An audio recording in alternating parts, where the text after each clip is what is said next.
Friedrich Wilhelm Victor Albert von Hohenzollern. Wilhelm II, the Kaiser, after decades of reign, has left this world behind. He was the one to steer away from von Bismarck's diplomatic webs and asserted the young empire on the world stage for its place in the sun. He was the Weltkriegskaiser who led us to victory, yet his confrontation with von Hindenburg and Ludendorff forced him onto a road towards constitutionalism. At first, this new Volkskaiser role suited him, but soon he realized that he was, once again, sidelined by political infighting and bickering factions who were mostly out for their own gain. He entrusted more and more power to his Reichskanzler.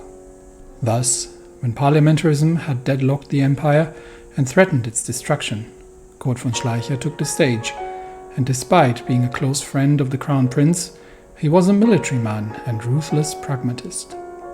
In the army, the general doesn't debate the course of action with his sergeants. An efficient army requires hierarchy, command, and obedience, not debate and public vote. Why should a country on the brink of economic and military destruction be any different? What is the monarchy? If it's not just the Kaiser, but also his closest circle, then also the kings of the constituent states, then also the various minor nobles, up to the Junkers in the east, and the son of a noble family who got his officer's colors by virtue of his birthright. While the Chancellor himself has repeatedly confirmed his loyalty to the Kaiser and is expected to be even closer to Wilhelm III, his rule has blown away many of the old structures, stripped the king's independence, and unified the people not under a name or a family, but the vision of one nation. And while the new Kaiser may fiercely believe in the birthright of kings to rule, he may find that in the end he is a monarch without a monarchy, a figure revered and celebrated, yet at the end of the road his father started to walk down, one without much actual power. After all, what is a man's birth in the face of a man's deeds? All those considerations, however, will have to wait because we are in the middle of fighting a war, and we'll sort out the political ramifications of things when everything is completed. Talking about completion, for now, the 3 imperial shipyards task is done, which gives us 3 shipyards, 2 research bonuses for ships. And next up is going to be the corporatist representation, which moves further down von Schleicher's path of consolidating his power within the state, and this will give us a 10% production efficiency, because if we are keeping the Reichstag curtailed and have a new corporatist state, so less interference in business by the politics, it turns out we can actually be more efficient that way, and efficiency is what von Schleicher is all about. So that's what we're going to be doing next. And we are getting ready to start the next assault. We're moving some troops into Unternehmen Wiesel Süd, then to link up near Troyes, where we are already making advances with the Armored Fist on the other side. So that's all good. Have the Marines arrived in Trondheim by now? It does not seem to be the case. Not yet. They're still on the train in Frankfurt. They will go via Copenhagen towards Trondheim and then start planning Unternehmen Michael, at which point we probably have one of the Schlachtgeschwader ready to lend some naval invasion support in the north. Should not be a big problem. Other than that, on the Eastern Front, things are stable despite Russian counterattacks. We've got interceptors up in the air. If there is, but we're not yet challenging the vast number of the Russian Air Force in any way whatsoever. That requires the Air Force from France, where we currently still maintain a 1-2 superiority in fighters, but there's still a large number of support planes out in the air, mostly French, interestingly enough. So the British support is not actually as large, and we haven't really seen anything from the Indian Commune, talking about which. We are moving north here, so let's continue with that particular theater. make our way north, and we are running low on trains. Okay, that is actually a bit of an issue. So we do need to ramp up the production of armored trains. They do take quite a while. Oh yeah, we do not have enough factories yet. So let's prioritize that a little bit. And the next, we're probably going to allocate 10 factories on this for now. Just to make sure that we are producing enough trains to support the German war machine here. That means we are going to need 7 more. Yep, we're building 7 more military factories. Can we build a couple more, or are we at the limit? I think we are pretty much at the limit. Everything else would be within client states. So getting Fritz Fontano instead of Thyssen. I think it was Fritz Tano. Yeah, he gives us max factories 10%. So that's good. That allows us to build more factories. But first, when we have 100 political power, we will be using that to change the pride of the fleet. Talking about pride,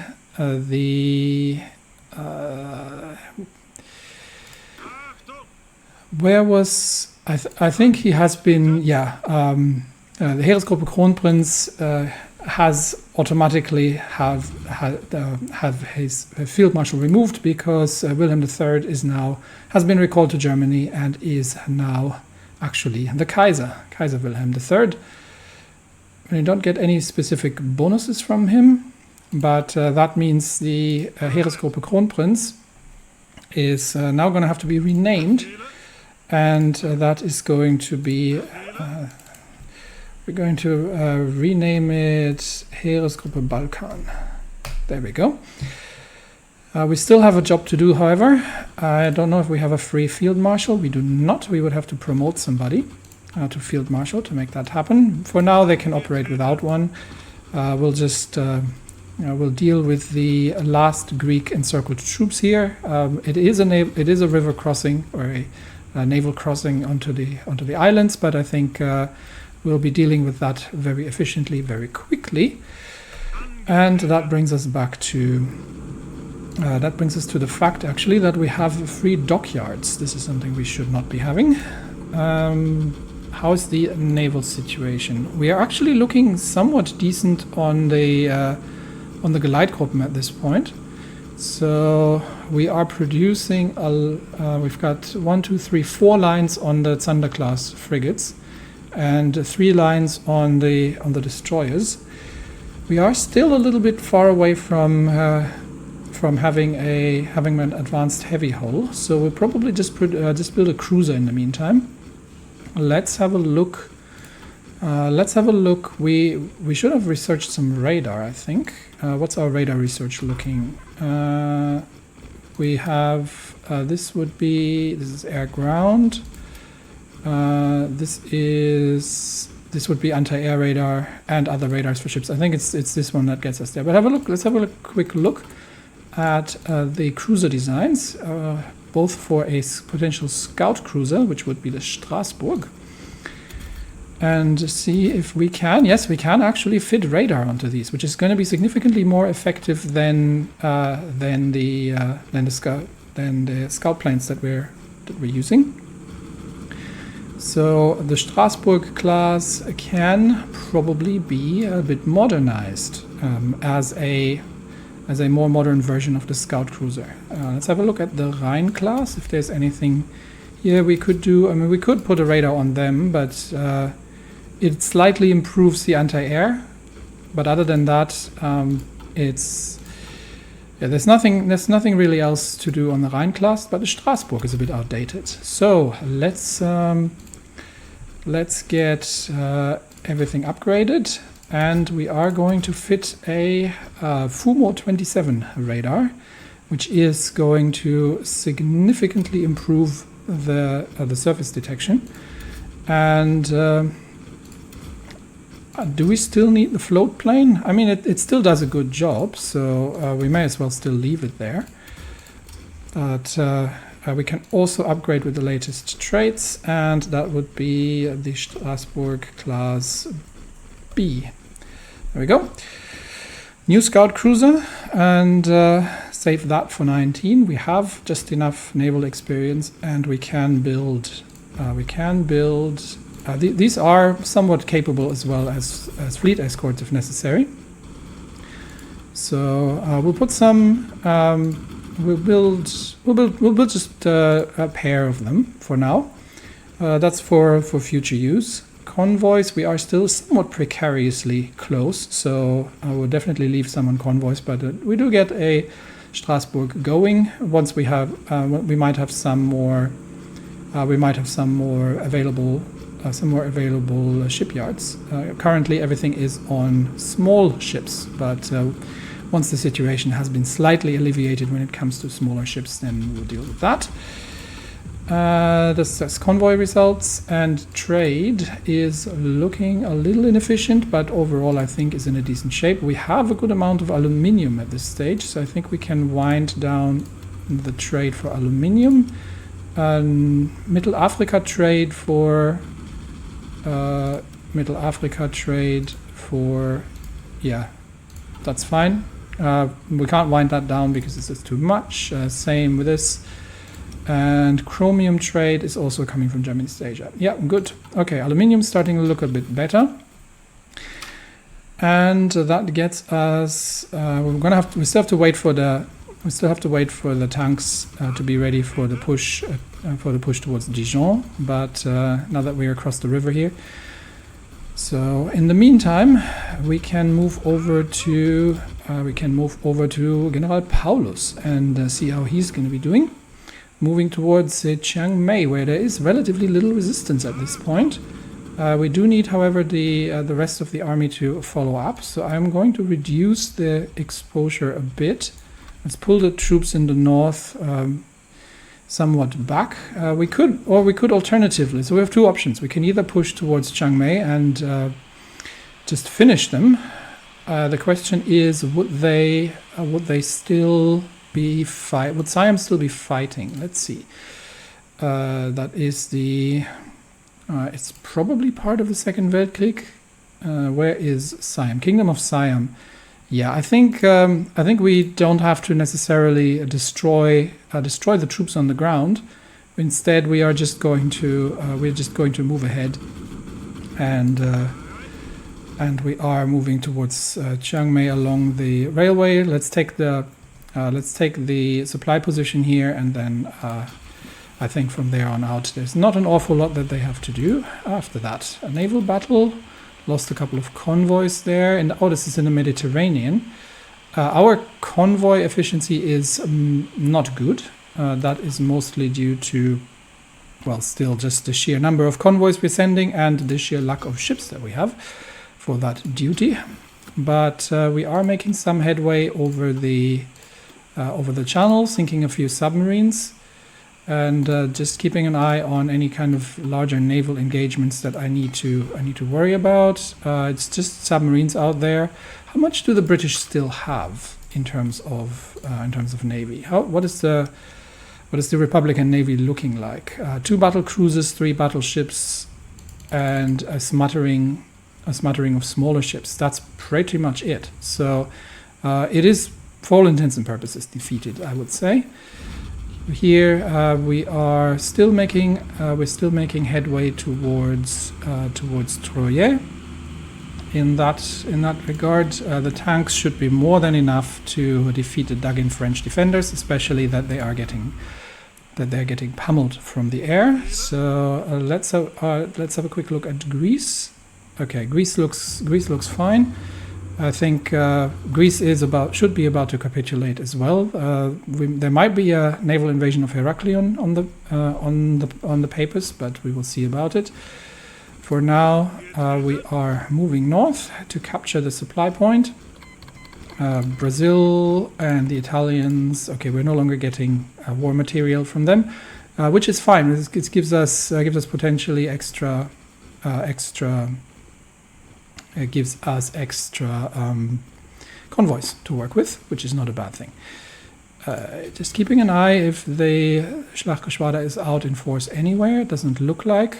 There are spottings in the English Channel. It looks like the remnants of the first is actually sallying out, because we have spotted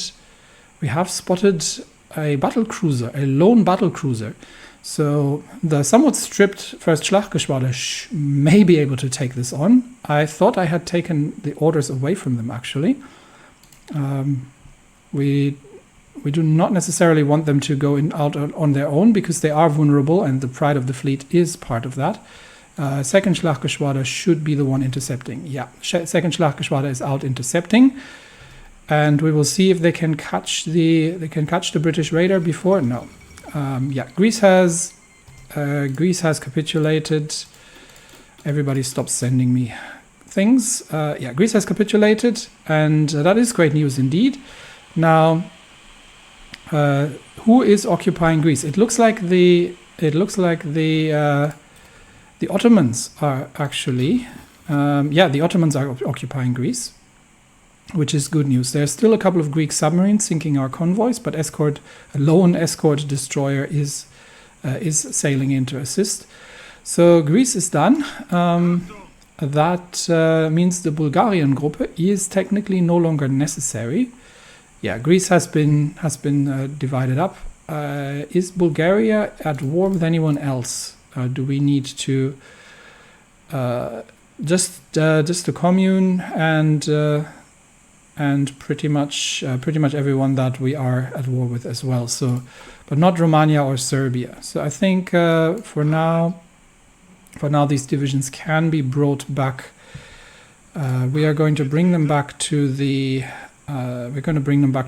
Eastern Front for now. Alternatively, we can send the somewhat famed Bulgarian Gruppe to assist in the Caucasus, and that might not be a terrible idea. Let's bring them over towards Tiflis, and we will see if they can make themselves useful there. Have not managed to catch the lone British raider that was moving. However, what I'm thinking of doing is to move the third Schlachtgeschwader over to Ireland. Let's bring them over to Munster, from where they have a better, because the British are more active in this area, from where they have a better opportunity to sail out and catch them if they are out in the open Atlantic. So let's send them out there. We have 2 Zander-class frigates, which means we can create another Geleitgruppe. Okay, that has been taken care of, and the fleet is moving towards Munster, and it is time to find the Elsass. There she is.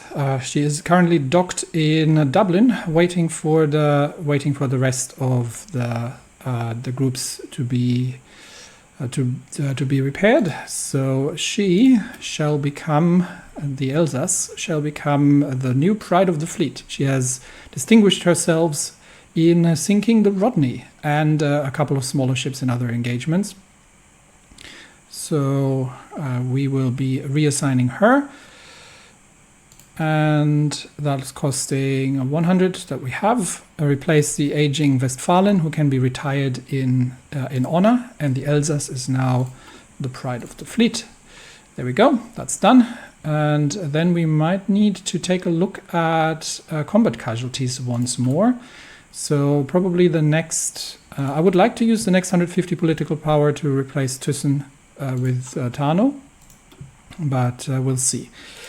For now, tanks have arrived, but are not yet quite ready to launch the assault, but we will be there soon. So we'll return to the front lines in Siam, where we are getting counterattacked by Siamese troops that are about to be encircled here. So I am leaving one division here. I think we're just about to take the supply hub, and then we will probably swing east. We can actually already swing east from here and expand our lines. We have the supply, and we can. There are some defenders in the north, but I think the capital is pretty much open. I just want to secure the lines here, so Let's swing east here. Did we bring an air force over, by the way? I do remember sending planes over to some degree, but I might have been wrong. I thought I sent over parts. I sent over some heavy fighters to take care of this, and the. No, I might not have. Oh no, they are on the way. It's just gonna take them a while to get there. Okay, I did send some wings over. Well, we'll see if they still arrive for the war to actually be still ongoing.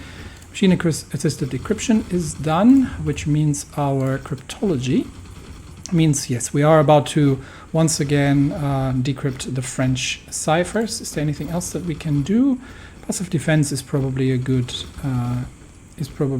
one. Intelligence gained. Invisible ink might not be bad as well. So let's get that done first. All right, troops on the ground. Do we run any operations right now? I think we did.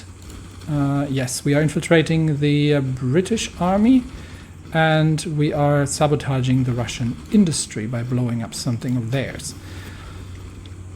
Okay. And we have encountered some resistance in the north, but I think that is... let's try... Okay, we're not pushing east for now. Let's abort that for now. They have sent reinforcements to make sure that that they're not getting encircled. They are making an orderly retreat, which to secure the northern flank here. Which means we will need more troops. We will need more troops to, and they are trying to counterattack. So we need more troops to secure the lines here, and we will just make the push towards Jiangmei without necessarily trying to destroy everyone. And we will take some land that they have abandoned. But meanwhile, in Germany, coronation of Wilhelm III, the crown prince of the German Empire, who had patiently waited to succeed his now legendary father since 1888. Has been coronated and assumes the throne as Wilhelm III, German Emperor. Even ignoring the problematic geopolitical situation, and that's putting it mildly, the coronation was faced with some issues, as the empire does not actually have a tradition of coronational investiture. No German imperial crown was ever made, and it only exists on paper. Only a ceremonial crown of Wilhelm II does, and neither he nor his predecessor Friedrich III had a coronation. A coronation ceremony was held following Prussian traditions in the capital. Wilhelm III needs to not only fulfill the expectations left behind by his father, but also battle his own less than splendid reputation. He is despised by the left and viewed as a buffoon by the right. However, no matter what one side or another may think of him, they have to accept that he is now their Kaiser. 5 base stability. Nice, I'll take it. We have lost a bit from the fact that the Kaiser had died, but it is now hail the new Kaiser, so all is well in that regard. Again, okay, let's focus on the war in Siam for now. Middle Europa is busy again, and we have 2 choices: a building slot or construction speed and factory output.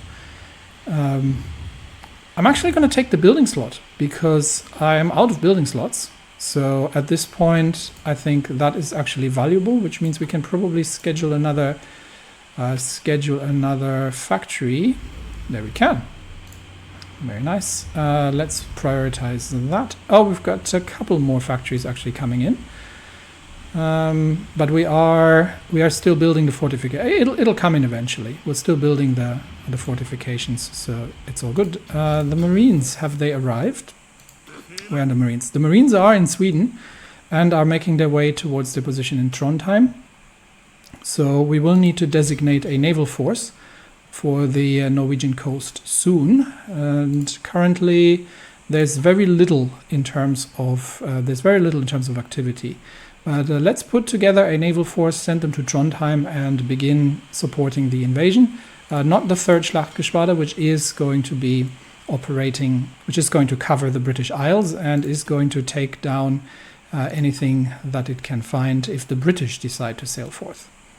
Okay, 1st Schlachtgeschwader is going to be reinforced with some destroyers, and then we will sail north to support the naval invasion in the Norwegian coast. once the destroyers have arrived. And there they are. So we've got, unfortunately, only 4 destroyers. So the heavy ships do have to be somewhat careful. We are very short on escorts. They are currently docked in Pas de Calais, so they will be sent towards the most northern ports at near Trondheim. Okay, Norwegen under Admiral Bastian is, and the ships are underway to Trondelag and to support the naval invasion. The Russian advance has been held in the east, but yeah, I think so far they're not the Ukrainians are launching sort of desperate counterattacks, but they are mostly just a waste of manpower. The Russian front has kind of stabilized, despite the fact that despite the massive aerial efforts over Ukraine. We haven't actually shot down an awful lot of enemy aircraft. So the Luftwaffe will definitely be needed, which means we need to finish off the France operation. And we'll get to that in a minute, but first we'll have a quick look at Siam. Have we taken the supply position? We have not yet. So let's take the supply hub.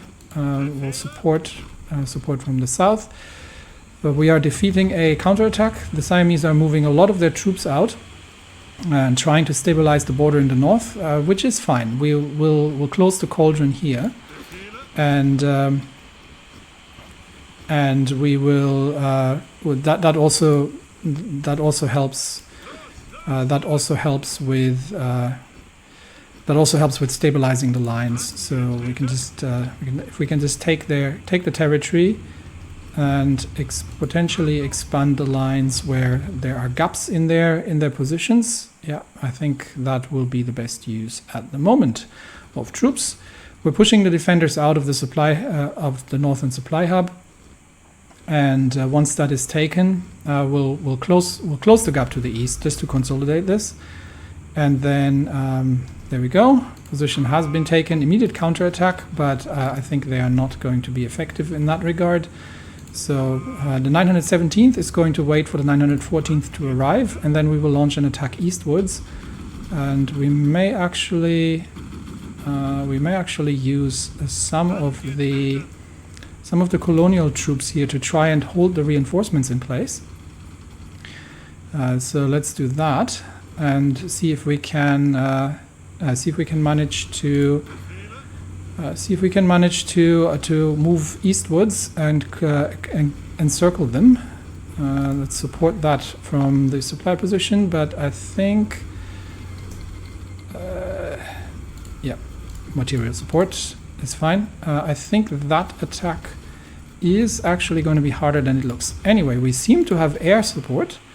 So yes, we have two fighter groups and 2 bomber groups in the area.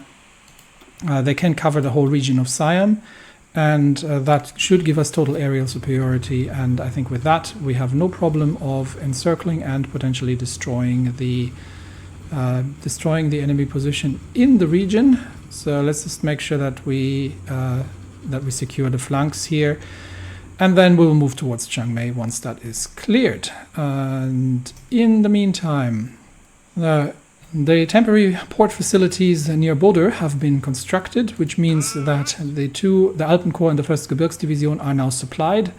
We have the Marines in Trondheim getting ready for the naval invasion, and we have the group led by SMS Lothringen and König to support the naval landings with naval gunfire. And I believe I've sent a railway. Yes, we have a railway gun on the way.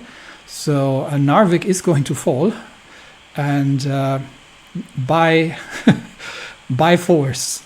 Meanwhile, the southeast provinces, yes, that is fine. We are on your side, China. How is the war against Japan going? Pyongyang still the line holding, no naval invasions, and the Trans-Amur Republic seems to have pushed back the Russians a bit, by the looks of it, which is always good news. We keep sinking enemy shipping, including an Indian destroyer, the first one that we have encountered. So the old radar groups are actually quite successful there. And the first clashes between Indian troops and Iranian troops on the border. So the commune is definitely now involved in the war. Ethiopia still hasn't managed to break anything. I think I found a new use for the Bulgarian Gruppe. This is going to be the Gruppe Ethiopian, and we are going to send them. We're gonna send them. Are we at war with Somalia? No, I think this is just an inter. Let's see. Can we send volunteers? We can't, because we're at war, and we can't actually. They are not actually involved, so we would have to declare war on Somalia, which is okay. Let's not bother then. We could send them to Djibouti, but we can't actually take care. Well, that would work. Okay, we'll just we shall declare war on Somalia and assist Ethiopia in their efforts, but we need a bit more political power to make that happen. All right, and that brings us back to the front ends at Siam. I think now it is almost time. Let's make sure these troops don't retreat. And can we assist from here? No. Okay, so 2 assault divisions in the jungle trying to destroy the tenacious Siamese defenders who are getting bombed from the air as well, but obviously a jungle position means, and we just unfortunately the holding operations in the south have led to more divisions actually retreating northwards rather than standing and fighting. So I think we might actually just abandon this effort and just expand northwards here. So let's see if we can already cross the river lines, because the enemy positions are so fractured at this point that I think it's not necessary to actually actively defeat all these troops in battle. The Kaiser and his friend, though years of service as the Reichskanzler has caused them to become somewhat distant, the new Kaiser Wilhelm III remains a friend of Kurth von Schleicher, and now that he has finally assumed his late father's throne, he is certain that this will allow him to finally restore the power of the crown. Surely, Schleicher prepared the empire for him. That was one of the promises which he made when proposing his candidacy and during those fateful days in 1936. Yet reality, as it turns out, is a bit different from his imagination. In truth, Schleicher never had any intention to strengthen the power and standing of the Kaisers. Though they are important symbols of patriotic pride whose presence allows him to unify all of Germany behind his vision, that is all they need to be. A symbol, not a powerful actor, and especially not Wilhelm III, whom Schleicher always saw as quite dim. The Reichskanzler ordered the re-establishment of the Privy Council, this time to serve as a direct connection between the government of the National Unity Front and the Kaiser and brief him on most important matters. However, his suggestions during council meetings will remain suggestions. Wilhelm III might imagine himself to be involved, but the truth is, perhaps ironically, that the disintegration of constitutional practice means his power is the smallest of all the Kaisers in history. The Kaiser rules, but does not govern. That's exactly the point I was making at the onset, and it's funny that the in-game lore actually aligns with that so nicely. We've stripped the monarchy away, more or less, the effective monarchy. And the Kaiser is, well, he's not the brightest, but he looks good waving on a horse. So that's all he needs to do. Look good, wave. He can womanize as much as he would like. and will let him participate in important meetings. And as long as he gets enough pomp and gloria, and marching music playing while he rides through the streets, he's going to be quite content with his role. And this shows sort of the dilemma of monarchy. Yes, if you have a good monarch, that's great, but it's not a meritocracy. You get people by birthright, and sometimes you get people who are, well, looking good on a horse. Anyway, back to actual business. How is the situation in the north looking? A naval gun is still getting into position. Railway gun still getting into position.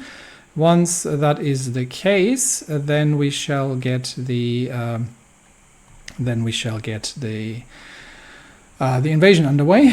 In the meantime, tanks are in position in the south, so we can make since it's already June, we can make more advances into France. Have we taken? Yes, we have taken the northern positions near Troyes. The tanks are ready on the northern flank.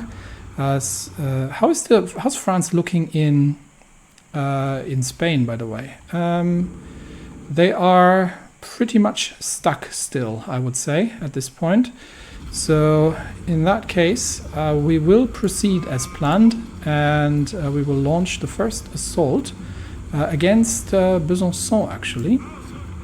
So let's see what that looks like. And again, this is an attack across river lines, which is not what I intended. So in that case, let's focus. It is difficult to tell where the terrain goes here, but we should be okay. In that case, let's just push northwards. How is that looking? That is looking better. Still a river crossing by some of the tanks, but let's support the effort with the motorized infantry, and we'll keep the push towards Dijon. How is the supply situation here? Troyes can be probably bypassed if we are taking Dijon from the south, but we will see about that. The tanks are breaking through enemy lines very, very rapidly. They have no way of defending themselves here. So we will see. We are making the break. We are making the break across the river north, and we are about to take up positions north of Besançon, and then this sector will finally fall, and we will push on towards Dijon from there pretty much. So tanks are moving in, and we will continue the push along the railway lines towards Dijon, bypassing Besançon. And with that, actually we can't we'll see if we can bypass Besançon, but we are also pushing towards Dijon from the north with the northern flank of Unternehmen Wiesel. And immediate French counterattacks are not going to stop the rolling forwards towards Dijon. We'll use the momentum. We'll leave one tank division behind until the infantry has caught up, but we'll use the momentum to roll through them and to attempt at taking Dijon very quickly, if we can manage to breach the massively retreating French troops here from all sides. Two tank divisions moved forwards. Many French defenders have congregated in Dijon, but they are completely overwhelmed at this point, and they are exhausted from the rapid retreat in the face of the unstoppable German armed spearhead. And now being attacked from the north and the northeast, the defenders of Dijon are giving up the city very quickly. The French are effectively on the run at this point. So we'll have to make sure that we are no longer we're not getting cut off anywhere. But with that, we have the rapid advances of armored units have encircled have taken Dijon, have bypassed Besançon, and have isolated the northern flank, the complete central force of the northern flank of the French army, which means that at this point we seem relatively unstoppable towards France here. Let's make sure that we are consolidating the gains here before moving towards destroying the encircled troops.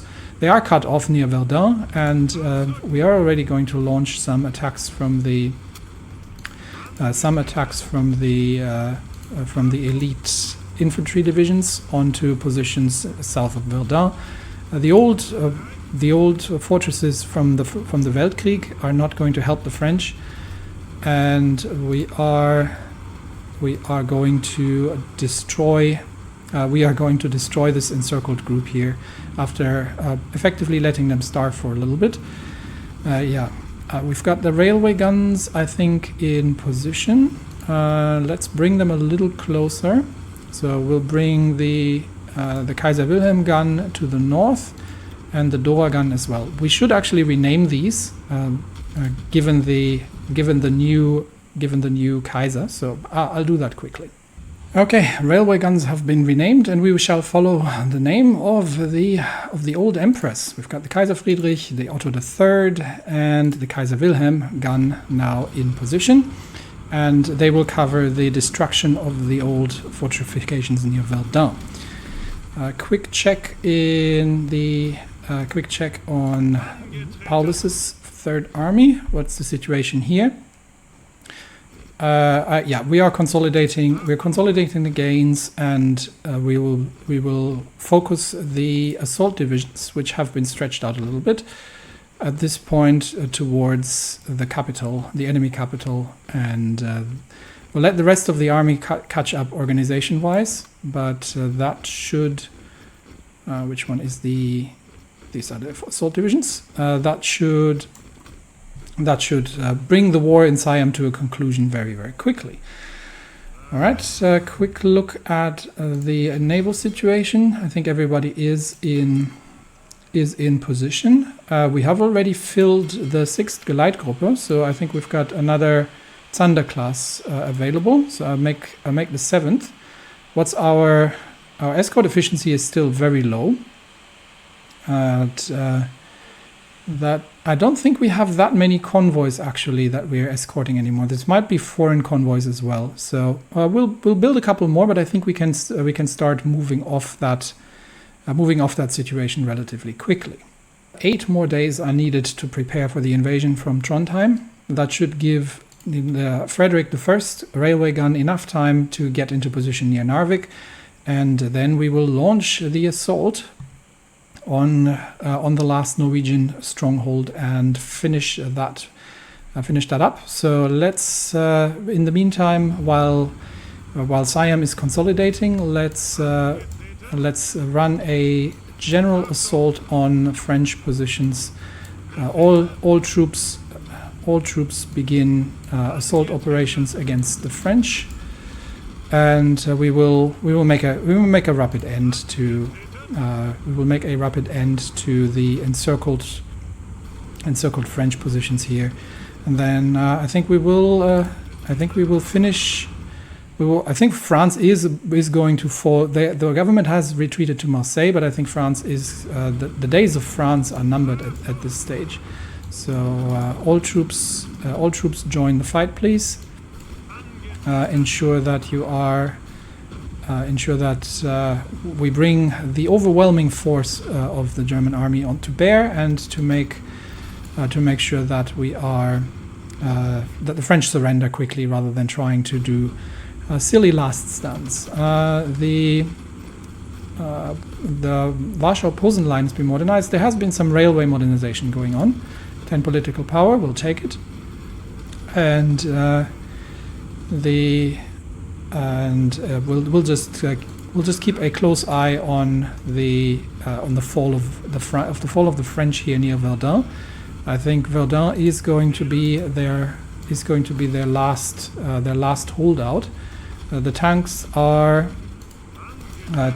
pushing into the southern line of fortifications to cut the French off here. We'll already send a second tank division over to attacking, but I think Verdun is about to fall, and the operations in the north are still holding. French are still holding out, but we will conclude them relatively quickly. And the symbolic positions at Verdun has been taken. The French are still counterattack, still trying to retake the fortifications, but they are exhausted at this point and without supply. So any kind of moves are going to be in vain. In the south, tank armies are smashing through their defensive line with massive firepower support from the air. And Tibet was the next. That is great. But now we are dealing with we'll just finish up dealing with the French here before we look at anything else. We'll keep attacking until the French are giving up. They're still resisting. They're still trying to counterattack in vain. But counterattacks defeat. The French last stand seems to be between the city of Verdun and Nancy, and we have all in all 14, 20. Yeah, another French field army completely encircled here. Verdun has fallen, so Nancy, the northern positions of Verdun have fallen. So Nancy is now the last stand of the French. And the French Central Force has capitulated. Whoever hasn't fallen in the mazes of bunkers and trenches in Verdun has laid down arms, and that has been another massive loss for the French. We'll have to tally it up, honestly, because they are. We've got 90,000 troops have surrendered in Nancy. That's another 20. So 110, 120, 130, 140, 150, 60, 70. Yeah, around about 300,000 French have either fallen or been taken prisoner. So after that massive defeat, I think the French line is basically destroyed. The French northern positions are destroyed. All their fortifications are taken. They only have the French hinterland, which is unprepared for any kind of defense. So we will continue moving through France. How far is France towards capitulation at this point? I think it should not be too much anymore. Yeah, 50%. So we will probably have to forcibly occupy most of France. But the next push is probably going to be we'll send the tanks along the north to clear out the northern Atlantic ports, because that is what's most important for our positions anyway. And we have actually missed a naval battle, so let's review that quickly, because we have managed to catch the British, and that was the first engagement, I think, of the that should have been the first engagement of the German carrier force, if I'm not mistaken. Let's see what the British have lost. The Revenge and the Warspite have been sunk, both of them by torpedoes, by the looks of it. And they have lost the Gravelines, a heavy cruiser, as well as the Liverpool and the Gloucester, and a destroyer. So all in all, the first battle has been a great success. We have lost a single destroyer, and one of our naval bombers has been shot down. But I would say all in all, that has been a great victory. Another victory here over. The three carriers have been involved, and we have sunk the cruiser Armada and another destroyer. So I think that was pretty much the remnant. That's why we were too busy. We were too busy looking at the destruction of the French that we missed the battle in the English Channel here. But I think that has they have two battle cruisers and one battleship remaining. Everything else has been pretty much destroyed. The Republican Navy of the British is no more, which means that next the Swedish are launching probing attacks into Narvik with support of railway gunfire.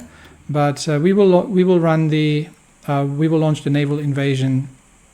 We will launch the naval invasion in 1 day, and then the Marines will land in Narvik, supported by the Gebirgsjäger, heavy artillery, and the big guns of the task force that has been dedicated to them. After that, I think the march through France is going to rapidly accelerate. We will get France to fall. Britain is next. The Marines are now running a practice naval invasion of Norway, and then once France has fallen, the Luftwaffe will swing east, and we will take on Russia. Siam is about to be consumed by German East Asia, and that will be somewhat of an end to the Japanese ambitions in the region. Japan hasn't made many moves anywhere, and as such, I think the last enemy standing after that are probably going to be the Americans. And so far, we have not seen an awful lot happening on that side. They're still licking their economic and military wounds from the grueling civil war.